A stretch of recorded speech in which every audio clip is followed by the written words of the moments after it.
SUMIF versus SUMIFS, and why I always use SUMIFs even if there's just one criteria. So the SUMIF and the SUMIFS functions are fundamentally similar because they allow you to do a sum based on a condition. For example, the total revenue based on the region. But there are some differences.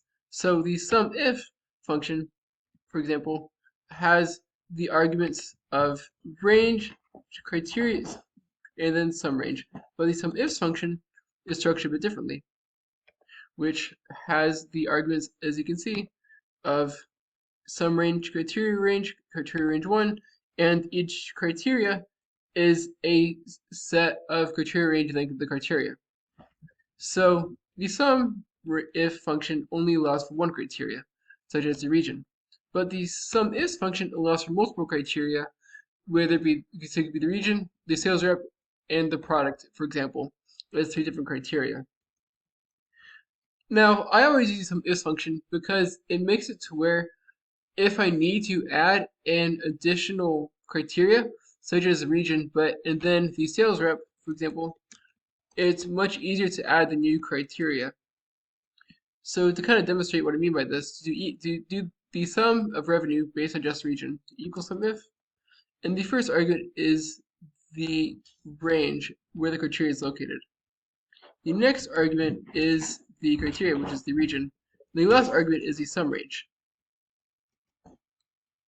And as you can see, this works.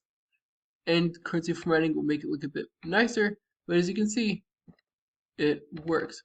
But what if I wanted to add the sales rep of John? Now, to do this, I have to then convert this SUMIFs to a SUMIFS, and then move the arguments around to make this function work. However, if I started with the SUMIFs instead, SUMIFs, the sum range being the revenue, the criteria range 1 being the region, and then the criteria being West, as you can see, I got the same total as I did in the SUMIF version, but if I wanted to add another criteria, such as the sales rep, I can very easily just do comma, criteria range 2, highlight sales rep, and then the criteria, which is John.